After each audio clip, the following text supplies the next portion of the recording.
Amados, hoje nós estamos iniciando um novo trimestre, tá? Esse trimestre que nós estamos iniciando, nós iremos falar sobre o padrão bíblico para a vida cristã, tá? Caminhando segundo os ensinos das Sagradas Escrituras. Nós terminamos, né, o último trimestre que tratávamos da carreira que nos está proposta. Nós falamos sobre o caminho da salvação, santidade e perseverança até chegar ao céu. Essa foi a última lição, o último trimestre, né, que nós falamos. Então achamos por bem a gente continuar nessa mesma linha de raciocínio. Visto que a gente falou de salvação, da caminhada para o céu, o que se baseia a nossa caminhada para o céu, a nossa vida com Cristo? O fundamento, o principal que nós precisamos, a fé. Nós precisamos da fé. Sem fé é impossível agradar a Deus. Não é isso que a Bíblia diz? Então, a fé é a nossa base. A fé é o primeiro fundamento na vida de um cristão. É a fé. Quando nós nos convertemos, a primeira coisa que é gerada em nós é a fé. Por isso nos convertemos. Porque passamos a crer e a acreditar. Temos fé agora que Jesus é o Senhor e Salvador de nossa vida. Então nós vamos seguir essa linha de raciocínio, né, falando sobre o padrão bíblico para a vida cristã. Mas o que será tratado nesse padrão bíblico? Aí se você abrir aí, ó, você vai ver as lições que nós teremos. Nós teremos aqui 13 lições, tá? A primeira lição vai falar sobre a realidade da fé cristã, a realidade da nossa fé, ou seja, a origem da nossa fé. Por que temos essa fé, né? A lição 2, a realidade do Deus da Bíblia, a realidade bíblica do pecado, a realidade bíblica da salvação, santificação cristã, o cuidado com o corpo, casamento, trabalho, finanças. Vamos falar sobre a realidade do Senhor Jesus Cristo, da esperança, do Evangelho na cultura e de uma fé que faz a diferença. Então aqui, nessa lição, nesse trimestre, nós teremos aqui princípios para uma vida de quem é salvo. Padrões para uma vida de quem é salvo. Nós costumamos sempre dizer que quando somos salvos, não é só ser livre da condenação do inferno. Ser salvo é andar como salvo, se comportar como salvo, falar como salvo. Literalmente, a salvação influenciar em todas as áreas da sua vida. Em todas. E agora você passa a se comportar como salvo. Amém? E eu pergunto para os irmãos, antes de nós começarmos a nossa primeira lição, que tem por título A Realidade da Fé Cristã, tá? Eu pergunto para os irmãos o seguinte: quais são os obstáculos que enfrentamos ao revelar a fé cristã na realidade? Quais são os obstáculos que nós enfrentamos hoje por revelar a realidade da nossa fé? Quais são os obstáculos? Eu vou resumir, vou reformular. Quando você fala para alguém assim, sou cristão, quais são os obstáculos que você enfrenta? Perseguição. Hã? Perseguição. Perseguição. Preconceito.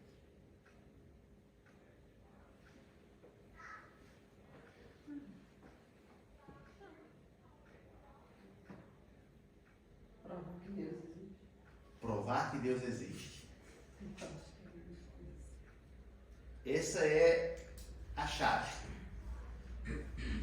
Não vou dizer que são todos, mas eu digo que a grande maioria das pessoas que te perguntam por que tu é cristão, é porque ele quer saber Por que Deus existe? Por que tu acredita que Deus existe? Não é isso? A maioria das vezes que as pessoas duvidam da fé é de fato porque duvidam da existência de Deus. É porque não acreditam que de fato existe um Deus no céu, Criador de todas as coisas, e que nos sustenta, e que o seu Filho, o Senhor Jesus Cristo, um dia voltará para nos buscar. Então acaba que nós nos encontramos numa posição aonde temos que defender a nossa fé. Isso se chama apologética. É você defender a sua fé. Tá?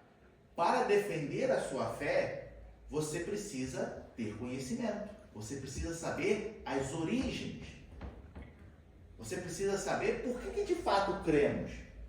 Tem muito irmão dentro da igreja, né? Não aqui, mas de uma forma universal, que se você perguntar por que você crê em Jesus Cristo, a pessoa não sabe. É verdade. Tem pessoas que não sabem. Por que você é cristão?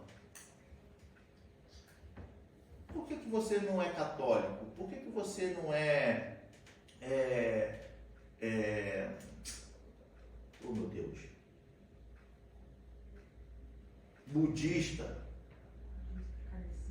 kardecista? Por que você não é testemunho de Jeová? Por que você é cristão? Né? Então, esses tipos de pergunta é que nós nos deparamos lá fora. E quando nós não nos importamos, tá, em querer entender o princípio da nossa fé, nós não temos como responder essas perguntas. Tá? E acaba que a gente não consegue mostrar para a pessoa que de fato a nossa fé é genuína, é verdadeira, de que causa transformação na vida de uma pessoa. E não é como seguir um homem que já morreu. No caso do budismo, no caso de muitas outras religiões que existem por aí. Não é só crer nas frases motivadoras de uma pessoa que há muitos anos atrás escreveu para inspirar alguém. É de fato a nossa fé ter princípios e nós conseguirmos mostrar que a fé muda a vida de uma pessoa. A fé aplicada do jeito certo, ela transforma a vida de qualquer ser humano. Então é necessário, amados, a gente ter essa consciência. Por exemplo, vou fazer uma outra pergunta aos irmãos. Não se preocupa de, tá certo, tá errado. Não, aqui a gente só está discutindo a lição, tá? Por exemplo,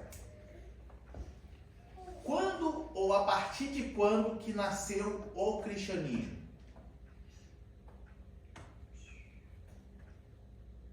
Não precisa se preocupar com data. A partir de Jesus. Cristianismo, Cristo. Exatamente. Essa é a base da nossa fé cristã. Por que você é cristão? Porque eu sigo a Cristo.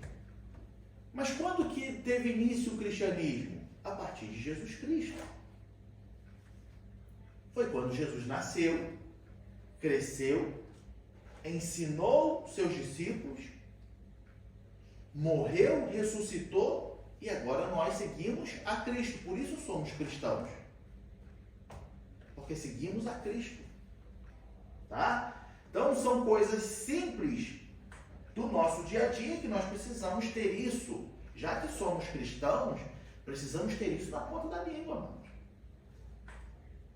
Isso é o tipo de coisa que a gente não pode se acomodar ou se dar o luxo e falar, eu vou tentar lembrar se me perguntarem.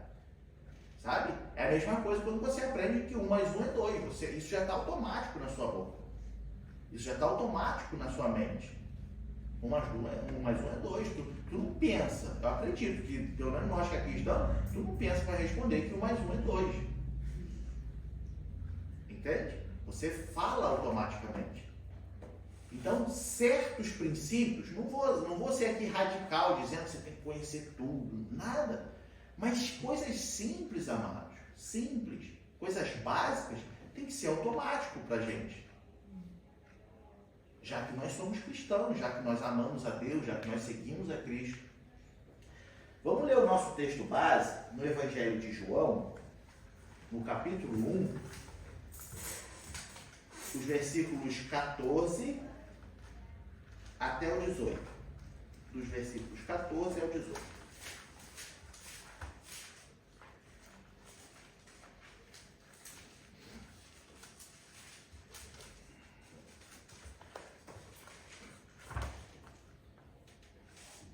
Ele diz: E o Verbo se fez carne e habitou entre nós, e vimos a sua glória, como a glória do unigênito do Pai, cheio de graça e de verdade. João testificou dele e clamou, dizendo: Este era aquele de quem eu dizia: O que vem depois de mim é antes de mim, porque foi primeiro do que eu. E todos nós recebemos também da sua plenitude, com graça sobre graça. Porque a lei foi dada por Moisés, a graça e a verdade vieram por Jesus Cristo. Deus nunca foi visto por alguém. O Filho unigênito que está no seio do Pai, este o fez conhecer. Agora vamos lá para o capítulo 17, que é quando Jesus faz uma oração pelos seus discípulos. Os versículos 14 a 17.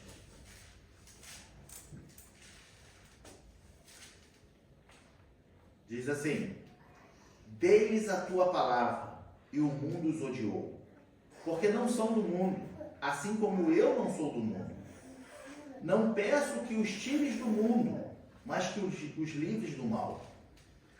Não são do mundo, como eu do mundo não sou. Versículo 17. Santifica-os na verdade. A tua palavra é a verdade. Esses versículos é a oração de Jesus Cristo pelos discípulos. Tá? E aqui você vê que Jesus está orando pelos discípulos. E na sua oração ele fala assim: Pai, eu mostrei a tua palavra para eles e o mundo os odiou. Mas por que o mundo os odiou? Porque eles não são do mundo, assim como eu também não sou. E Jesus, na sua oração, ainda pede a Deus para os santificar. Santifica-os. Ele fala, santifica-os na verdade. E ele diz, a tua palavra é a verdade. O que isso nos mostra, amado? Para início de conversa. Que tudo que nós precisamos é conhecer a Bíblia. Tudo que nós precisamos é conhecer a palavra. Sabe? E às vezes as pessoas já criam um certo bloqueio na mente quando ouve dizer assim, a gente tem que conhecer a palavra. Porque existem pessoas que são preguiçosas para estudar. Existem pessoas que têm dificuldades para ler. Eu digo para os irmãos, até há uns 5 anos atrás, eu posso assim dizer, eu tinha preguiça de ler.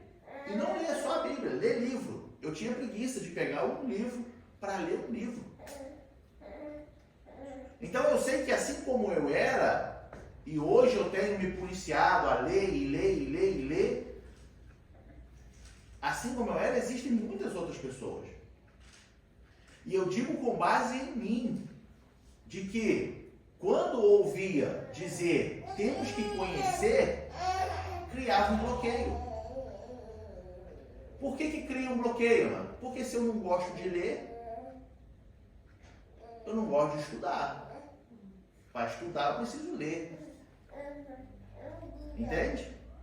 Então, amados, eu não quero ser radical dizendo que você tem que saber as datas dos concílios, né? Aonde que era escrita toda a escritura, lá no início, nas folhas de junco, nas pedras, e quem escreveu. Não. A princípio, você não precisa saber tantos detalhes, se você não quiser. Mas veja bem, Jesus está falando assim: santifica-os na verdade. A tua palavra é a verdade. Se você conhecer pelo menos os textos bíblicos e saber aplicar eles na sua vida, você já vai estar 80% do caminho caminhado. Conheça os textos bíblicos, para que quando alguém te pergunte alguma coisa, ou para quando você ouvir alguma coisa que esteja fora da Bíblia, o seu sensor já vai dizer assim: opa, isso aqui está totalmente fora. Entende? Então, conheça os textos bíblicos, leia a Bíblia. E não leia como um livro secular, um livro cotidiano. Leia meditando. Por que a pressa para acabar de ler a Bíblia, né? Que a gente tem pressa para acabar quando a gente pega um livro secular, um livro da escola, um livro do curso, e a gente precisa acabar de ler ele para poder fazer a prova. Agora a Bíblia, por que você tem tanta pressa para ler a Bíblia toda? Então vai lendo com calma, aprendendo. Leia e aprende. Leia e aprende. Fale a referência várias vezes, da onde você está lendo. A gente leu João 17, do 14 ao 17, que está dizendo isso. João 17, 14 ao 17 está dizendo a oração de Jesus, parte da oração de Jesus. E isso vai ficar na sua cabeça. Então, quando você ouvir algo, alguém dizendo algo que esteja contrário, o teu sensor já vai falar assim: opa, não é isso que está escrito lá não, meu irmão. Vamos abrir lá para ver. Entende? Pois bem, essas duas referências, essas duas passagens, é a que a gente vai usar hoje, tá? Porém, amados, nesse trimestre, nós vamos responder perguntas, né? Como, por exemplo, por que a fé cristã faz tanta diferença? Por que ela causa tanta transformação? Tá? Quais são os aspectos, né, que distinguem a aceitação ou a rejeição da fé cristã? Por que muitas pessoas, né, rejeitam e aceitam a fé cristã? Por que isso acontece? Né?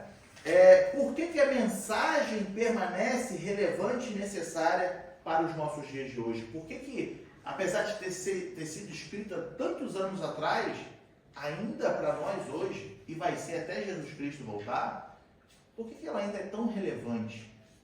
Né? Por que ela ainda funciona? Por que ela ainda revela tantas coisas? Então, perguntas desse tipo que nós vamos ver ao longo desse trimestre sendo respondidas, tá? Entrando na nossa lição de hoje, é necessário a gente entender a origem da nossa fé, a origem da fé cristã, tá? Quando nós olhamos para a Bíblia, quando nós olhamos para o contexto histórico, a fé, como foi respondida pela nossa irmã, a fé cristã, ela tem origem com a vinda de Jesus Cristo ao mundo, tá? Então, quando olhamos para Jesus Cristo vindo ao mundo, comunicar o Evangelho, cumprir as profecias dos profetas, porque se você lembrar comigo, no final do Antigo Testamento, né, ali os profetas, maiores e menores, não vamos entrar por detalhes aqui, mas os profetas profetizaram a vinda de Jesus Cristo. Né? E com isso, a vinda de Jesus Cristo cumpriu-se, então, as profecias. E aí eu pergunto para os irmãos, quem do Antigo Testamento que era o profeta messiânico? Isaías. Isaías é considerado profeta messiânico, porque ele foi o profeta que mais se falou diretamente. A revista. Foi ele quem falou diretamente da vinda de Jesus Cristo, da vinda do Messias. Ele não só falou que viria, mas falou como morreria. Então, Isaías é considerado o profeta messiânico, que anuncia o Messias. Tá? Então, quando Jesus Cristo vem ao mundo, ele cumpre essas promessas. As promessas, ou melhor, as profecias dos profetas do Antigo Testamento. Tá? Quando nós olhamos e continuamos olhando para o contexto histórico, Israel é o berço do cristianismo. Lá em Israel nasceu a nossa fé. Em Israel deu origem, em Israel se desenvolveu todo o cristianismo. Portanto, nós sabemos que Jesus ele veio para os judeus. Ele veio para os judeus. Só que os judeus o rejeitaram. E agora o evangelho é anunciado a toda criatura, a todo mundo. Mas veja bem, naquela passagem que nós falamos ontem lá no churrasco, sobre a mulher cananeia, Jesus não estava preocupado em atender a necessidade dela porque ela não pertencia aos judeus. O que fez ela ser abençoada foi a persistência dela e a fé dela de que Jesus era a solução para a causa dela. E aí Jesus pôde ver isso no coração dela. Então Jesus abençoou ela com o que ela precisava. Mas Jesus responde para ela falando assim, olha, eu vim para os meus, para as ovelhas perdidas da casa de Israel. Entende? Então, quando nós olhamos para Israel, foi aonde tudo começou. Ou seja, o evangelho foi pregado, onde houve curas, milagres, libertações, a ressurreição de mortos, o perdão, o arrependimento de pecados. Tudo começou ali em Israel. Tudo começou em Israel. Tá? Jesus, ele iniciou e concluiu o seu ministério, morreu e ressuscitou e foi recebido nos céus. Tudo em Israel. Nós podemos ver em 1 Coríntios, capítulo 15, falando sobre a ressurreição de Jesus Cristo, capítulo 15, versículos 3 a 8, que diz: porque primeiramente vos entreguei o que também recebi, que Cristo morreu por nossos pecados, segundo as Escrituras, e que foi sepultado e que ressuscitou ao terceiro dia, segundo as Escrituras, e que foi visto por Cefas e depois pelos 12. Depois foi visto uma vez por mais de 500 irmãos, dos quais vive ainda a maior parte, mas alguns já dormem também. Depois foi visto por Tiago, depois por todos os apóstolos. E por derradeiro de todos, me apareceu também a mim, como a um abortivo. Então, Paulo aqui, ele confirma de que, de fato, Jesus nasceu, Jesus cresceu, Jesus morreu pelos nossos pecados, ele ressuscitou. Não só ressuscitou, mas apareceu para muitas pessoas. E ele diz que mais de 500 irmãos puderam testemunhar um Jesus Cristo ressurreto. Então não é uma história da garochinha de que, ele ressuscitou, é a história quando. Não, houve testemunhas, é fato. Pessoas viram, pessoas testemunharam. Era necessário isso acontecer, porque senão ninguém creria. Então Jesus, ele morre, ele ressuscita e ele ainda aparece a muitas pessoas. A muitas pessoas. Quando quando nós entendemos isso, nós vemos que Jesus, ele treinou em seu ministério terreno, Jesus ensinou os 12 apóstolos. Agora, se você parar para perceber um detalhe, eu não sei se os irmãos sabem, mas quando a gente vai estudar lá o seminário, teologia e tal, que aí você vai estudar de uma forma mais minuciosa, podemos assim dizer, nós somos considerados, tá, católicos protestantes. Nós somos considerados católicos apostólicos protestantes. Por que isso? A palavra católico, ela vem do romano, dos romanos que botaram esse nome. Mas, no grego, católico quer dizer universal, que se alcança a todos. Tá? Então, veja bem, existe no cristianismo, três ramos do cristianismo, três ramificações do cristianismo. Três. Que é o católico romano, o católico ortodoxo, o católico apostólico protestante. Esses somos nós. Tá? O que acontece, irmãos? Jesus, ele treinou os 12 apóstolos. E se você for ver na Bíblia, tá? Quem escreve as doutrinas para a igreja, ou a igreja, ela é expandida, ela é fundada a partir de Jesus Cristo, mas diante do seu crescimento é de acordo com as doutrinas apostólicas. Entende? Por isso que nós somos uma igreja apostólica. Por quê? Porque se você for ler as cartas de Paulo, são cartas apostólicas. E as cartas de Paulo são todas doutrinárias. É ensinando como você tem que ser um crente. Você não tem que ser um crente de acordo com a Assembleia de Deus. Você não tem que ser um crente de acordo com a restauração. Você não tem que ser um crente de acordo com a casa de oração. Você não tem que ser um crente de acordo com a metodista, com a presbiteriana. E por aí a gente vai falando todo mundo. Você tem que ser um crente de acordo com o que Paulo revela. Você quer saber como um cristão tem que se comportar? Leia as cartas do apóstolo Paulo. Elas foram todas divinamente inspiradas.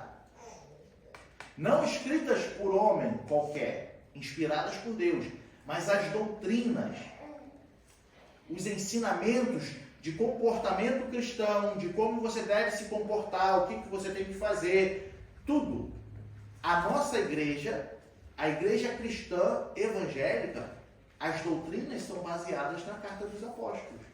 Por isso tem o nome de Igreja Apostólica. Na história, no contexto histórico, desenvolvimento da igreja, nós somos apostólicos. Porque é fundado em cima das doutrinas dos apóstolos. Entende? Temos Jesus Cristo como a pedra fundamental, porque ela é a base da igreja, né? Não é isso que Jesus diz para Pedro? Tu és Pedro, né? Pois eu te digo, tu és Pedro, e sobre essa pedra edificarei a minha igreja. Mas não sobre Pedro, que queria dizer pedra. Jesus faz um trocadilho ali. Porque a pedra é Jesus. Por que Jesus fala para Pedro isso? Porque Pedro responde, tu és o Cristo. E ele fala, tu és Pedro, que Pedro quer dizer pedra. E sobre essa pedra, Pedro, que tu está falando, que sou eu, edificarei a minha igreja. Então Jesus, ele é o alicerce de todos nós.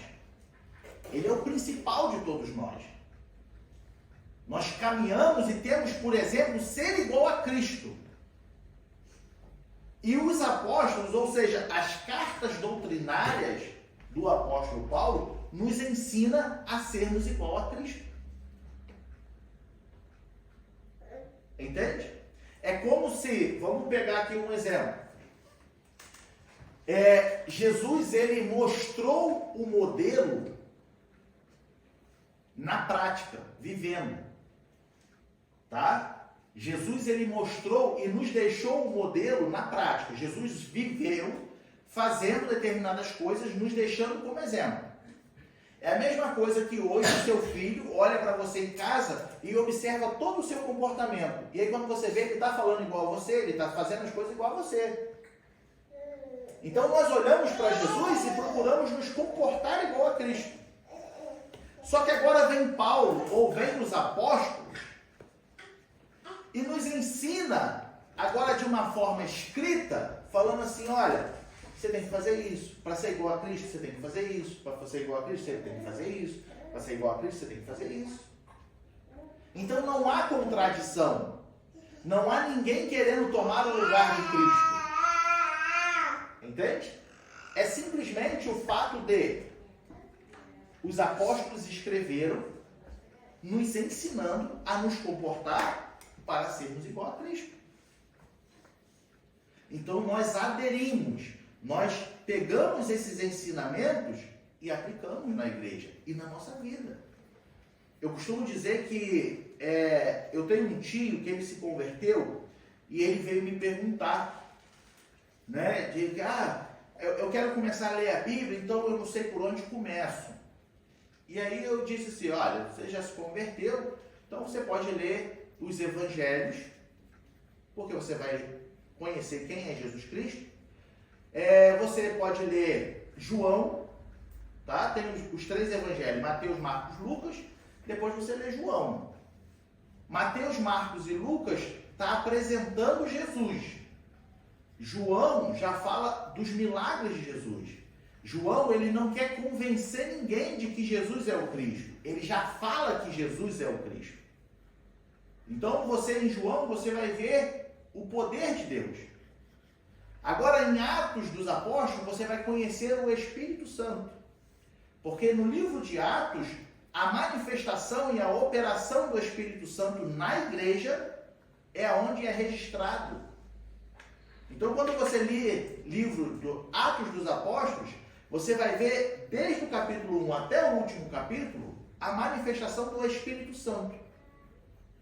Aí você vai entrar em Romanos. A partir de Romanos em diante, até Filemão, por exemplo, que são aí 12 ou 13 cartas, você vai ver o apóstolo Paulo, agora, ensinando a igreja de Roma, ensinando a igreja de Corinto, ensinando a igreja de Éfeso, ensinando a igreja da Galácia, ensinando a igreja de Tessalônica.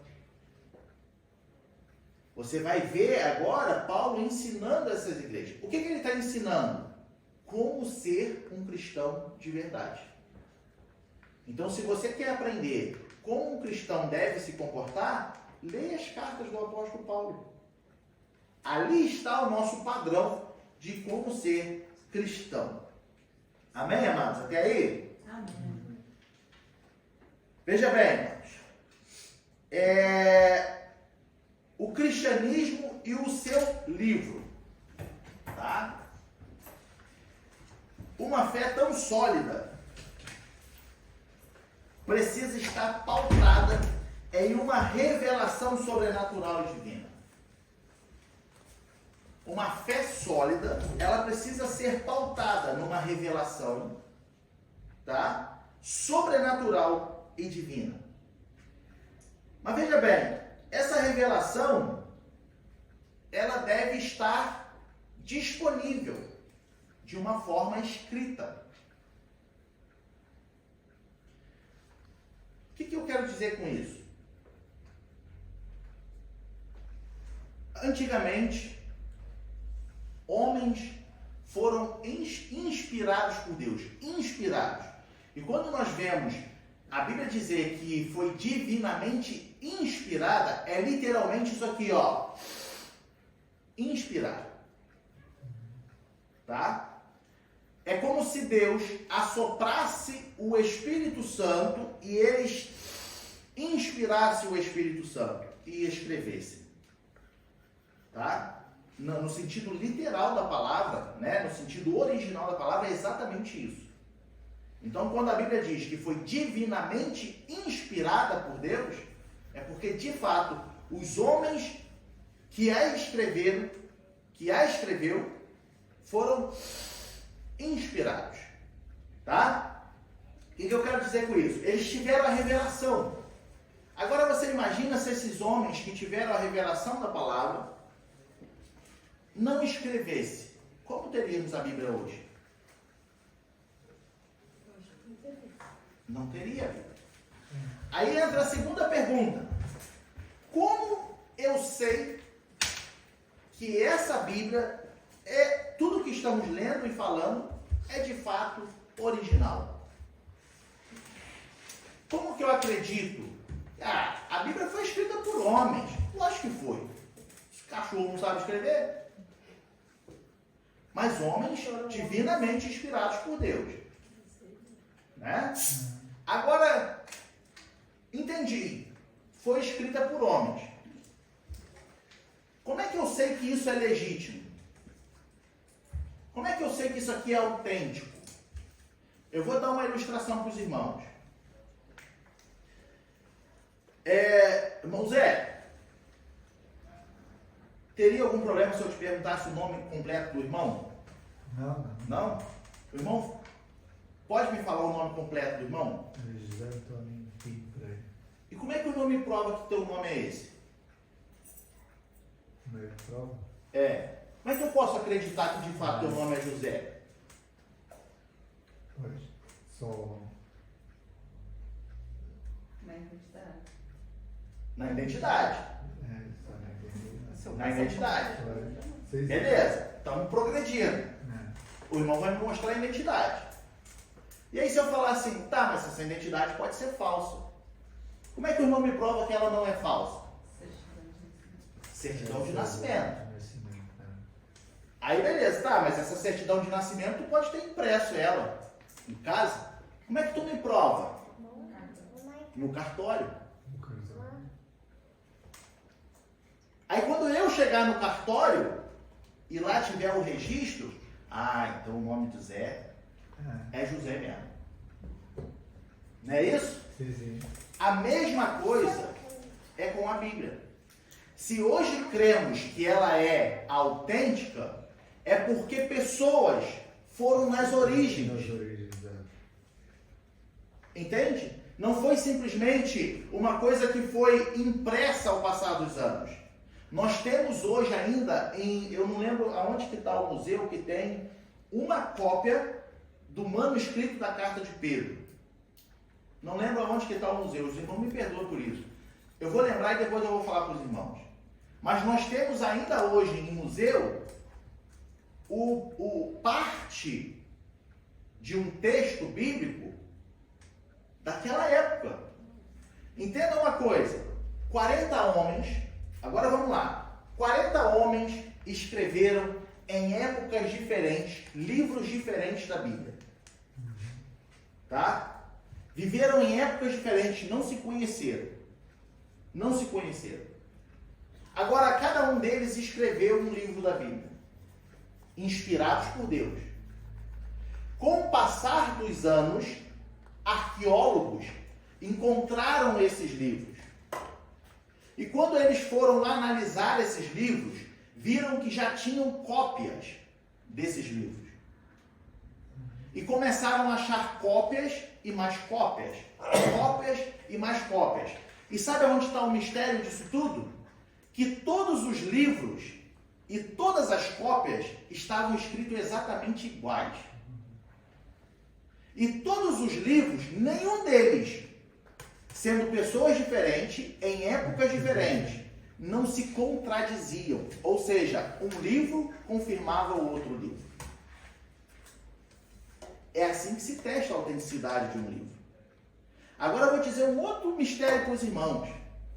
Na filosofia, temos Platão, Aristóteles, e diante da regra de autenticidade de um livro, é preciso ter uma certa quantidade de cópias para se declarar autêntica.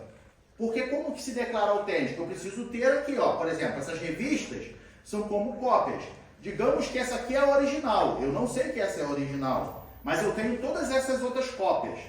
Então eu vou pegando assim, ó, descobri essa cópia, descobri essa, e eu falo assim, poxa, essa aqui está escrita exatamente como essa, vê se tem mais, e está escrita exatamente como essa, e está escrita exatamente como essa. E chega a uma determinada quantidade de cópias, que eu falo, de fato, é autêntico. Foi mais fácil autenticar. Isso você pode jogar lá no Google e ver, tá, mano? Isso aqui não é historinha, não. Isso é fato histórico, arqueológico. Você pode jogar lá no Google. Foi mais fácil autenticar o Novo Testamento do que os livros de Platão e Aristóteles. A filosofia que todo mundo hoje tanto defende, né? Foi mais fácil autenticar os livros da Bíblia pela quantidade de cópias que já existiam e todas autênticas. Não havia erro, não havia distorção, do que as filosofias de Platão e Aristóteles. Entende? Isso nos dá a certeza de que o que hoje estamos lendo, ela é autêntica. Ela é autêntica. Aí você pode me dizer assim, meu irmão, mas ao longo dos anos, né, as pessoas foram renovando ou inovando a Bíblia. E aí se perdeu algumas coisas. Algumas traduções perderam o seu sentido original. Sim, infelizmente isso aconteceu. Não vou negar. De fato, aconteceu. Ao longo dos anos, as pessoas começaram a distorcer certas coisas. Só que ainda existe a Bíblia no sentido original. A gente sabe que o Antigo Testamento foi escrito em hebraico e o Novo Testamento foi escrito em grego. E nós temos o texto original. E quando nós nos deparamos com uma Bíblia que ela ou ela está falando algo muito fora do que você sempre ouviu, aí que é a necessidade de nós estudarmos. Aí você vai no texto original e você fala, essa Bíblia aqui está fora. Por isso que a gente autentica a Bíblia. Por isso que a gente diz, essa Bíblia aqui, ela é a mais próxima do original possível. Essa tua Bíblia é a mais próxima. Essa outra Bíblia aqui já é mais falácias, né? É parafraseando. Então não usa muito ela não, porque parafraseando pode ser uma coisa mais do homem. E não de fato o que a Escritura está dizendo. Entende? Então, amados, o cristianismo tem a sua fé pautada e autenticada em um fundamento sólido. Nós não somos cristãos e não cremos na Bíblia simplesmente porque escolhemos crer na Bíblia, porque essa aqui eu acho que é melhor para a gente poder, né? A Bíblia é o melhor livro que nós podemos escolher. Não. Não é por isso. É porque, de fato, ela foi autenticada. E, de acordo com os historiadores e arqueólogos, foi comprovado de que, de fato, esse livro pertenceu a fulano de tal em tal época. Esse livro foi fulano de tal que escreveu em tal época. Esse livro foi João que escreveu. Veja bem, um outro detalhe. Os arqueólogos acharam, veja bem, é muito próximo, tá? João, ele morreu e 30 ou 40 anos depois, já acharam parte do primeiro livro que João escreveu. O que eu quero só para você ter uma noção? No livro mais antigo, sem ser da Bíblia, um livro secular, né, na história, o mais próximo que a arqueologia achou, tá? Achamos esse escrito aqui. Quem é o autor? O autor já tinha morrido há mais de 1000 anos.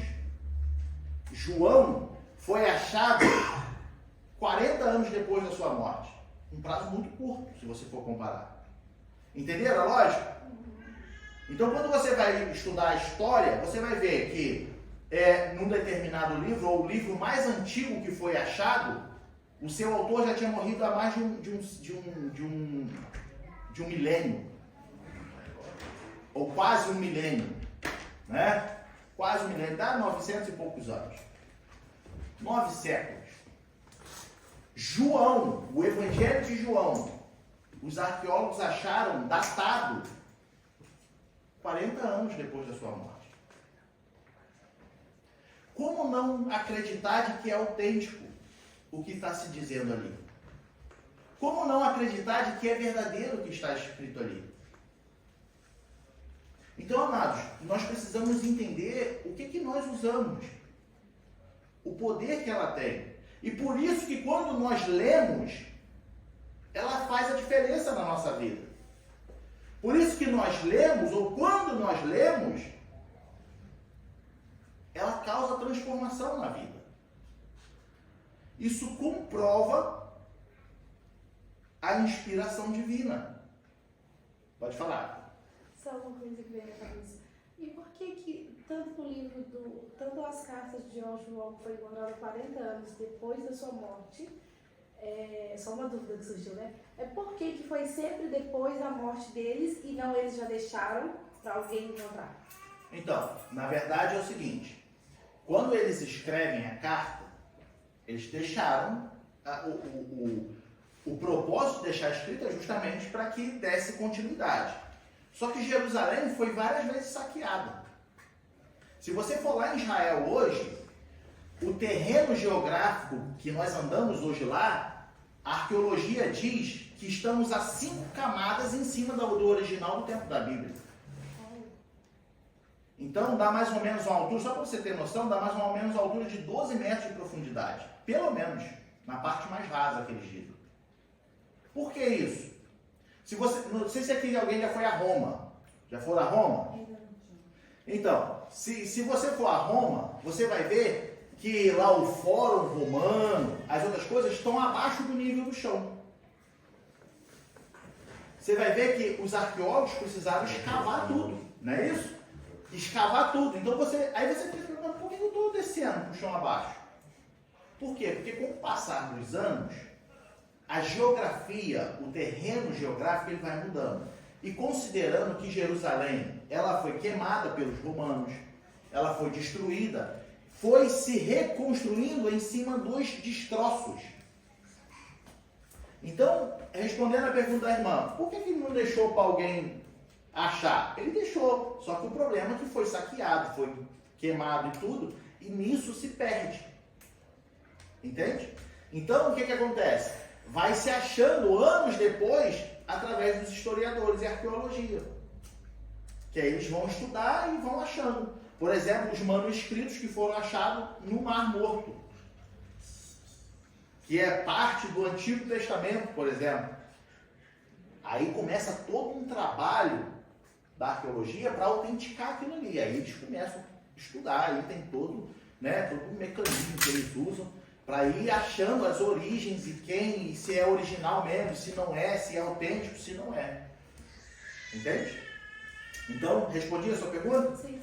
Então, o que acontece? Nós, amados, nós temos uma fé sólida, pautada numa revelação sobrenatural. Nós acreditamos. E aí entra agora o segundo ponto, que é espiritual. Mais do que provar a autenticidade da Bíblia para os irmãos ou para qualquer outro que pergunte, ela é vivida. É você ter experiência com Deus. Quando você tem essa experiência com Deus, toda essa experiência com Deus é confirmada. Ela confirma que de fato o que está escrito acontece. Batismo com o Espírito Santo. A Bíblia nos revela quantas pessoas até hoje já não foram batizadas com o Espírito Santo. Curas, milagres, quantas pessoas hoje não tiveram curas e milagres. Isso tudo vai mostrando o poder que a Bíblia tem, que a palavra tem. Então nós vamos crendo cada vez mais de que de fato essa é a palavra de Deus. Tá? A Bíblia, ela ter a sua mensagem, e ela tem sido, normalmente, foi por vários anos, hoje estamos entrando de novo nesse ciclo de perseguição, né? Mas ela tem sido um incômodo para muitas pessoas. Para muitas pessoas. Na época romana, os cristãos foram perseguidos, queimados, jogados para ser comidos de leão. Nero queimava os cristãos no jardim vivo, botava lá um monte de estaca e pendurava eles, e as tochas humanas eram a luz do seu jardim. Atirou fogo em Roma e botou culpa nos cristãos.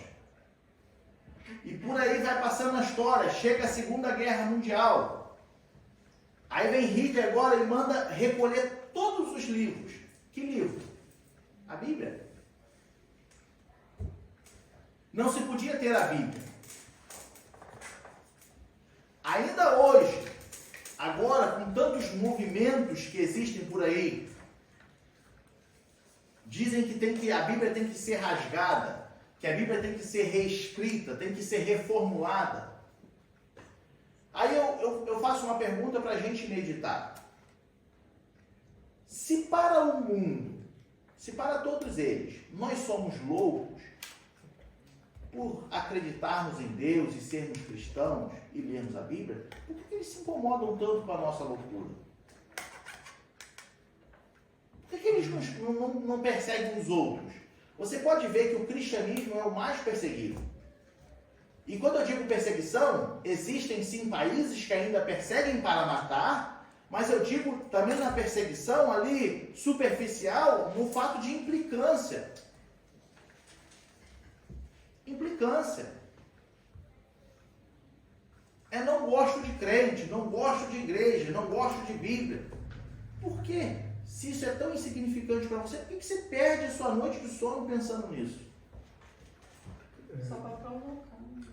O teu lugar de realidade, não é? O problema é que há uma grande maioria das pessoas que hoje em dia acredita que quem tem mais condições tem que sustentar os outros que não querem saber de nada de trabalhar, não querem ter responsabilidade com nada. Eles acham que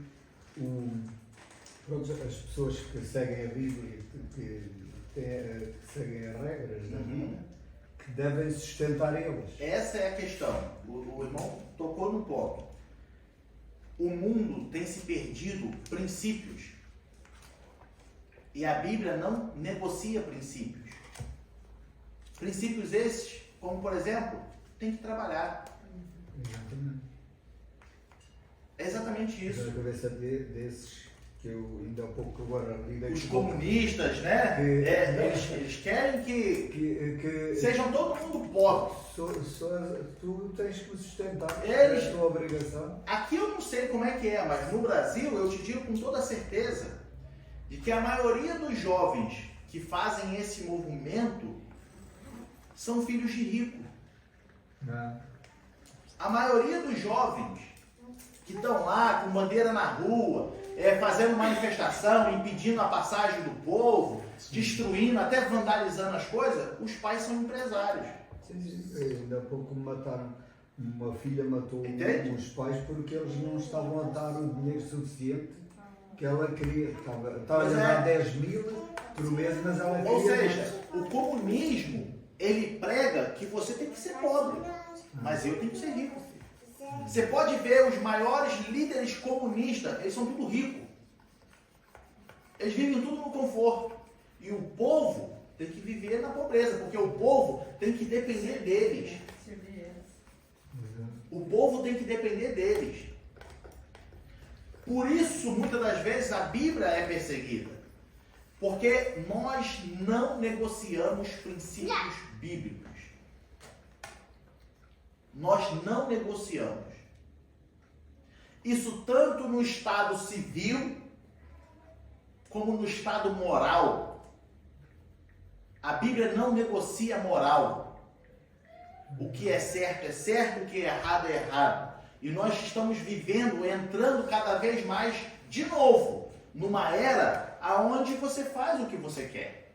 As pessoas acham que não, ninguém está vendo, não tem problema. Quem vai contar? Não, nem a questão é essa, mano. A questão é de fato que está deliberadamente. Você pode ser o que você quiser, você pode fazer o que você quiser, você é livre.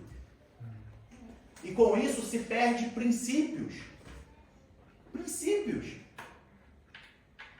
Tá? Nós ensinamos para os nossos filhos o quê? Se é menina, olha, você tem que ser serva de Deus, você tem que ser uma boa esposa, você tem que ser uma boa mãe.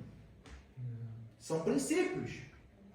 Você tem que cuidar da sua casa, você tem que cuidar do seu marido, você tem que cuidar da sua filha, dos seus filhos. Você tem que trabalhar. Se você quer ser alguém na vida, você precisa estudar. Isso são princípios. Hoje em dia, está se perdendo os princípios. E por isso que a Bíblia, ela é perseguida. Tem que ser destruída aos olhos deles. Porque a Bíblia não negocia princípios. Princípios são princípios. E se nós não tivermos princípios, a Bíblia vai nos condenar. E isso dói no ego do homem, do ser humano. Isso dói. Quando falar eu tenho que mudar, em pleno 2024 eu tenho que mudar, posso ser o que eu quiser. Não, filha, a Bíblia não negocia princípios. É por isso que ela é perseguida. É por isso que ela é tão odiada.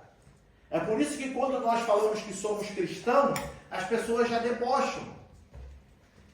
Por isso que quando falamos que somos cristãos, as pessoas já falam, nem vou conversar contigo então, porque tu é cabeça dura.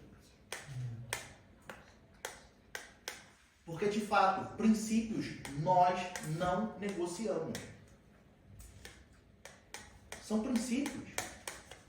E a humanidade, cada vez que passa, cada vez que vem uma nova geração, cada vez que vai crescendo essa nova geração, esses princípios vão cada vez mais se perdendo. Então você vê hoje, as pessoas já não querem casar. Por que o casamento hoje é tão banalizado? As pessoas não querem constituir família, sendo que a família é a base da sociedade. São princípios bíblicos, que a sociedade, a humanidade, vai se esquecendo. E toda vez que a humanidade vai caminhando para longe desses princípios, vai se perdendo mais ainda. Vai se comportando de forma mais radical. E isso faz com que a Bíblia seja perseguida. Amados, a Bíblia ela tem uma única mensagem. Veja bem. A Bíblia ela tem vários ensinamentos, mas uma única mensagem. Quem se arrisca a dizer essa única mensagem que a Bíblia tem? Salvação. A salvação. Desde o Gênesis ao Apocalipse, a mensagem principal da Bíblia é a redenção do homem. É Deus querer salvar o homem. É Deus mostrando que Ele quer o homem próximo dele. Essa é a mensagem principal da Bíblia. A partir dessa mensagem, nós extraímos vários ensinamentos. Então a Bíblia nos ensina a viver como cidadão nessa terra. A Bíblia nos ensina a viver como marido, como a gente viu ontem, por exemplo. A Bíblia nos ensina a viver em todas as áreas da nossa vida. Mas com o objetivo de nós chegarmos no céu. Com o objetivo principal de que nós alcancemos a salvação. E não para você ser rico e milionário. Não para você ser um melhor bem-sucedido de toda a humanidade. E a palavra tem tanto poder que se você seguir esses princípios, você consegue ser rico. Mas esse não é o propósito dela. O propósito dela é que você viva bem para chegar ao céu. Essa é a mensagem. A primeira coisa que a Bíblia diz é que Deus criou todas as coisas. Deus, ele cria todas as coisas. Ele cria o homem. E quando ele cria o homem sem pecado. Ele cria o homem perfeito. Ele cria o homem para ser imortal. Ele cria o homem para ter intimidade com o homem. Portanto, a Bíblia diz que toda virada do dia, Deus passeava pelo jardim para conversar com o homem. Só que o pecado afastou o homem de Deus, porque Deus ama o homem, mas abomina o pecado. O pecado nos afasta de Deus. Por isso agora Deus faz o plano da salvação. Porque Deus quer reconciliar-se com o homem. Deus quer que o homem se reconcilie com ele. Ao contrário. Deus quer reaproximar como era no início. Então agora existe todo o plano da salvação. Tá?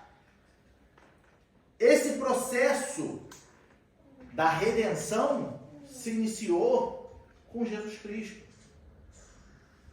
O plano da salvação, veja bem, o que Jesus diz, as últimas palavras de Jesus quando ele está na cruz e morre, antes dele morrer, quais foram as últimas palavras de Jesus?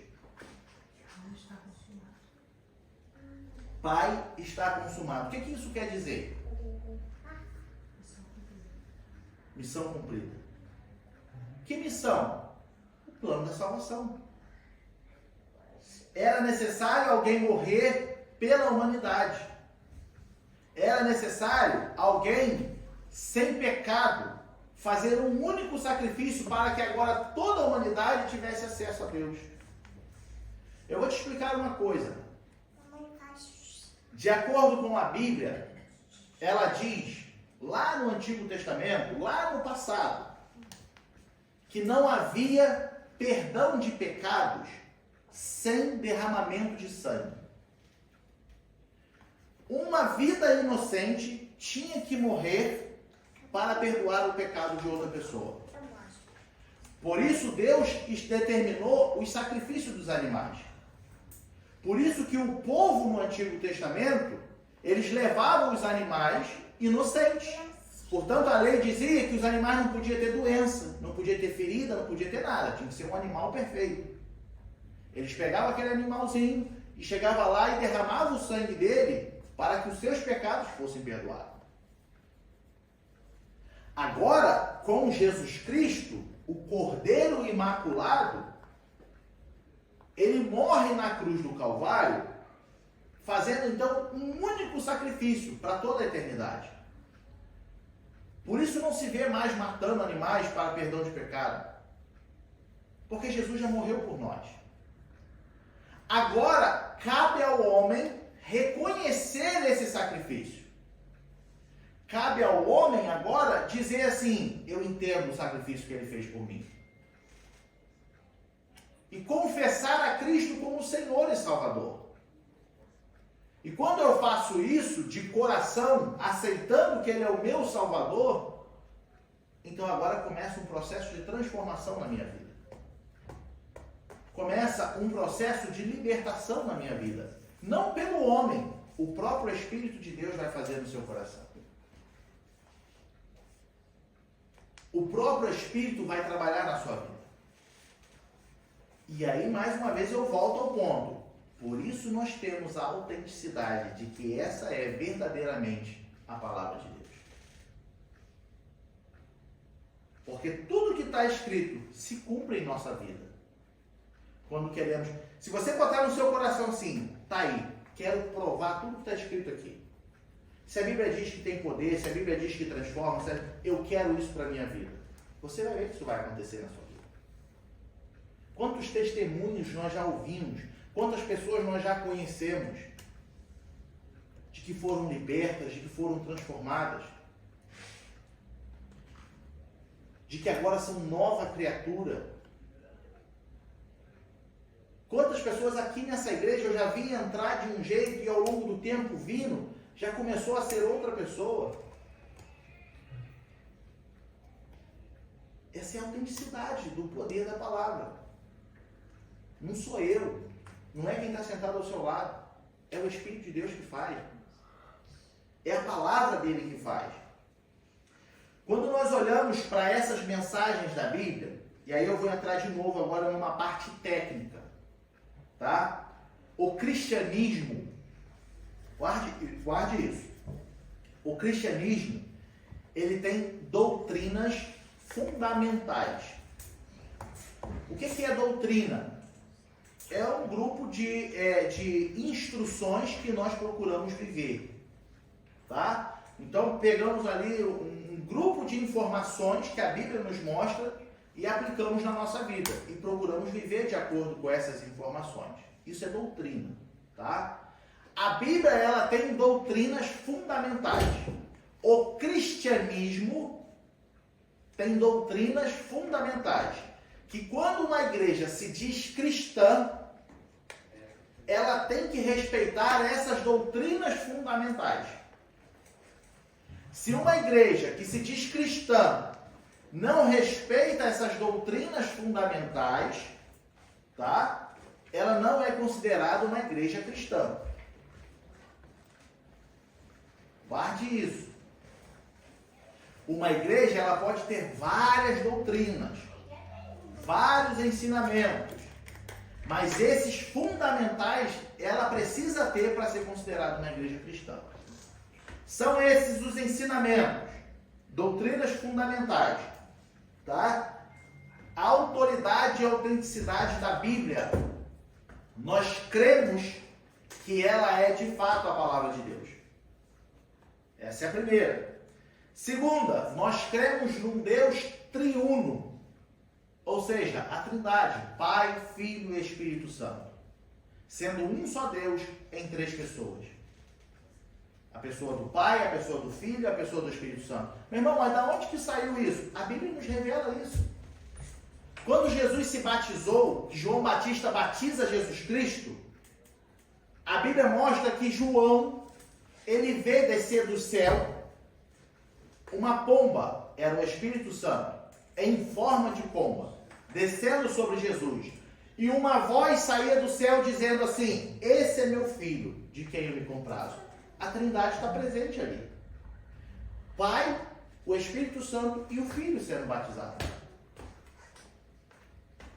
Então nós cremos, né, na doutrina da Trindade, na criação do homem, que foi Deus quem criou o homem. Não foi evolução do macaco. Deus criou o homem. E por isso somos imagem e semelhança dele. Todo homem é imagem e semelhança de Deus. Só que por causa do pecado, ficou deturpada. Só que ainda existe parte da moral de Deus no homem. Eu já dei esse exemplo aqui. Por mais que o homem não confesse a Cristo como Senhor, ainda existe nele parte da moral de Deus. Chega para qualquer um na rua aqui e fala assim: matar é certo? Ele vai dizer: não. Pode ser um rebelde da lei. Pode ser um revolucionista. Ele vai dizer: não. E se você matasse alguém, como é que você ia dizer? Ah, eu ia me sentir muito mal. Não sei como é que eu dormiria. Quantas pessoas que mataram outras por acidente ou no momento de raiva e depois tiveram problema de cabeça, porque não conseguiam dormir com aquilo?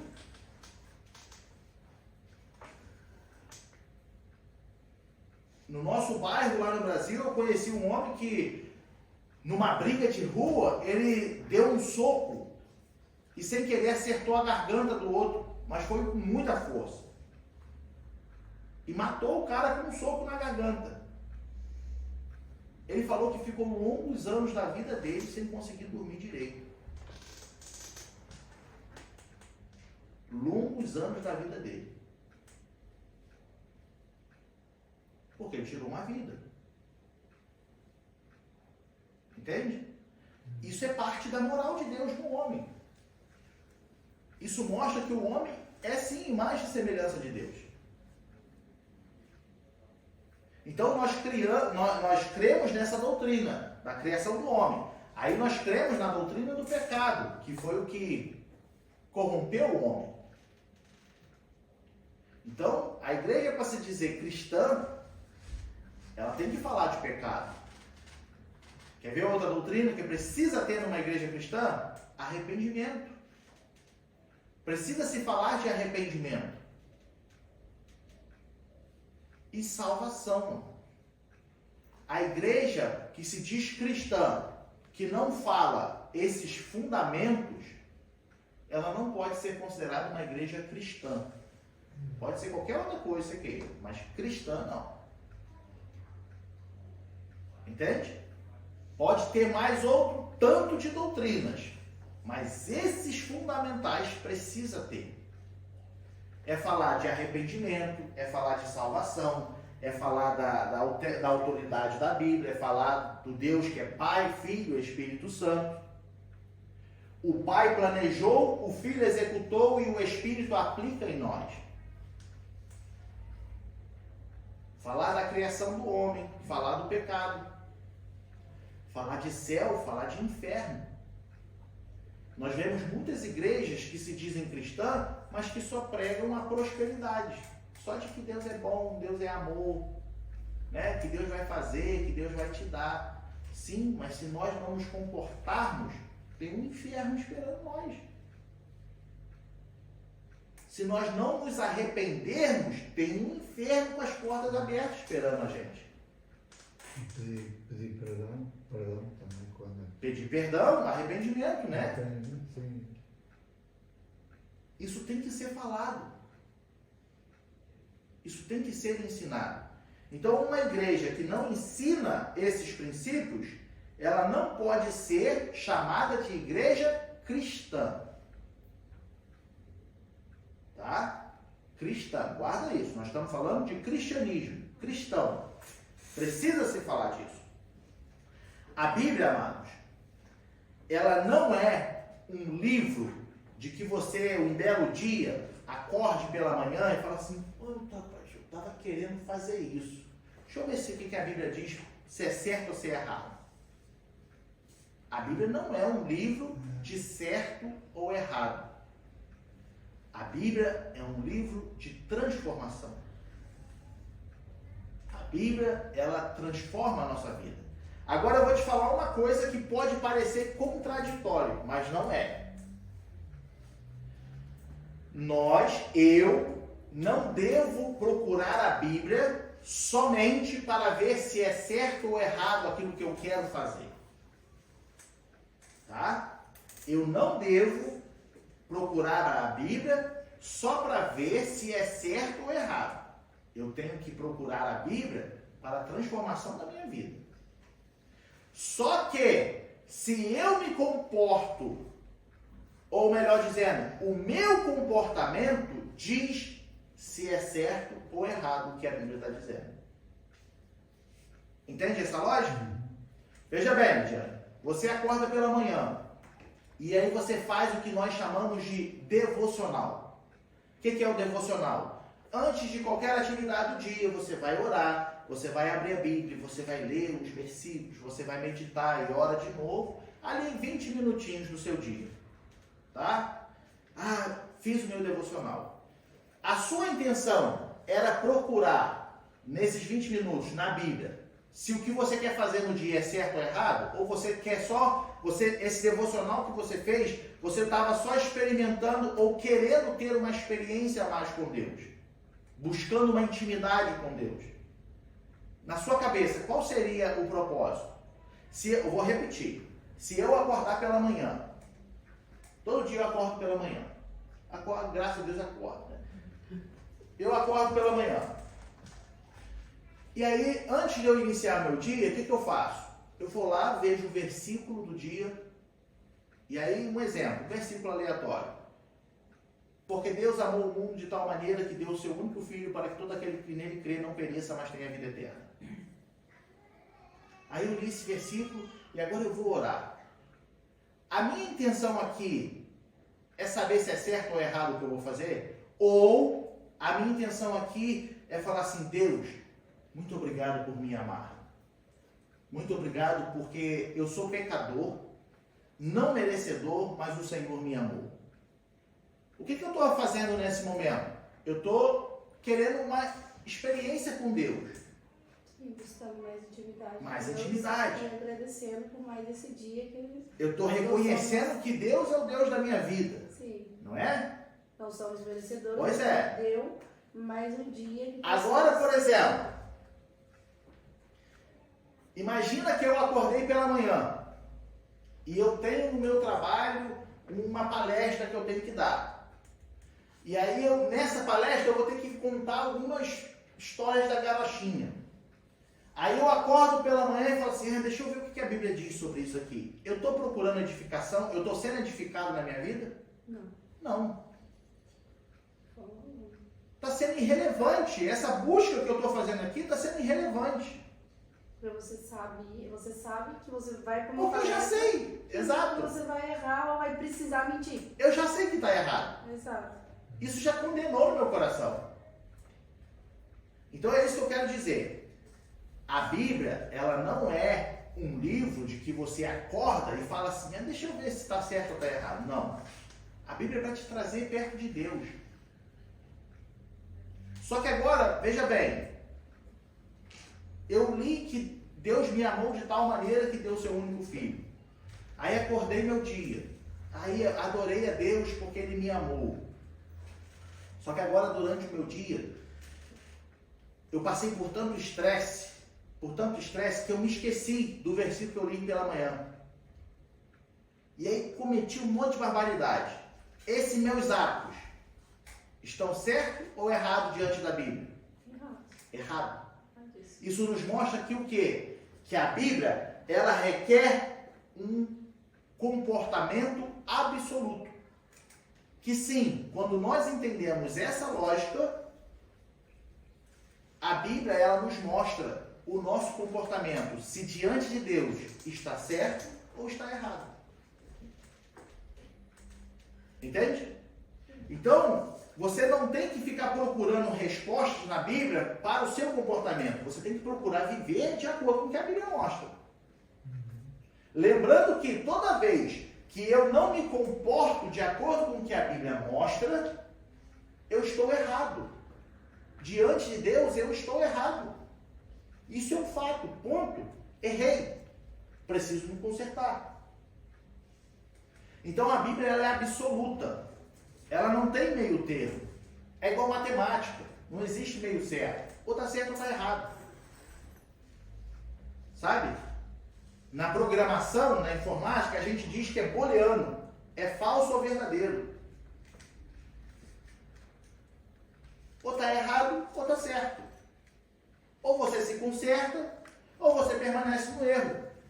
Ou você se salva, ou você vai para o inferno. É simples assim. É só sim ou não. Certo ou errado.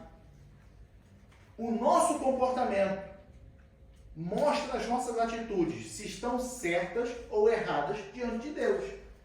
E o que nos revela isso? A Bíblia. A Bíblia. Parece ser contraditório o que eu estou dizendo, mas não é. Porque quando eu leio a Bíblia procurando ter uma intimidade com Deus, com o meu coração aberto, o Espírito Santo me capacita a eu viver de acordo com a Bíblia. Logo, a minha chance de errar vai ser muito pequena. A minha chance de acertar vai ser muito maior. Se eu só leio a Bíblia para tentar descobrir se o que eu vou fazer no dia é certo ou errado, eu já errei. Já comecei meu dia errado. E vou errar durante todo o dia. Entende? Então nós precisamos ter essa consciência. A Bíblia ela tem uma ética, tá? E essa ética, ela olha para os nossos princípios. Lembra que eu falei que a Bíblia não negocia princípios? A ciência vem dizer que existem 3 caráter. 3 tipos de caráter: moral, imoral e amoral. Tá? Vamos lá. Uma criança, quando nasce, ela não tem nenhum caráter e nenhuma personalidade. Ela é amoral. Quem que constrói o caráter dessa criança? Os pais. De acordo com o que vai se passando a infância de uma criança, você constrói na sua filha o caráter dela e a personalidade dela. O caráter é baseado em princípios. A personalidade é em experiência em que ela vive. Tá? Caráter são princípios. Na minha casa existe regra, existem princípios e minha filha ela tem que obedecer princípios, senão ela é castigada. Isso não é negociável. Ponto. Agora, a personalidade dela, de torná-la uma menina alegre, feliz, a personalidade é as experiências que ela vive comigo dentro de casa, com a minha esposa dentro de casa. Isso faz dela ser uma menina feliz, isso faz dela ser uma menina alegre, companheira. Isso é a personalidade dela, a experiência que ela vive. Uma vez que eu entendo isso, eu entendo que a criança ela nasce amoral, sem caráter e sem personalidade. Com a primeira infância, a primeira parte da infância é construída a moral da criança, a personalidade. E quando ela vier ser adulta, se ela não tiver princípios, ela vai se tornar imoral. Sem princípios e sem personalidade. Entende? Então, quando nós olhamos para a Bíblia ela nos apresenta isso tudo, desde o nascimento de uma criança até o dia da sua morte, para que você tenha moral ao longo da sua vida. Mais uma vez eu volto ao ponto de que por isso que a Bíblia é muito perseguida, porque pessoas não querem manter os princípios e por isso se tornam imorais.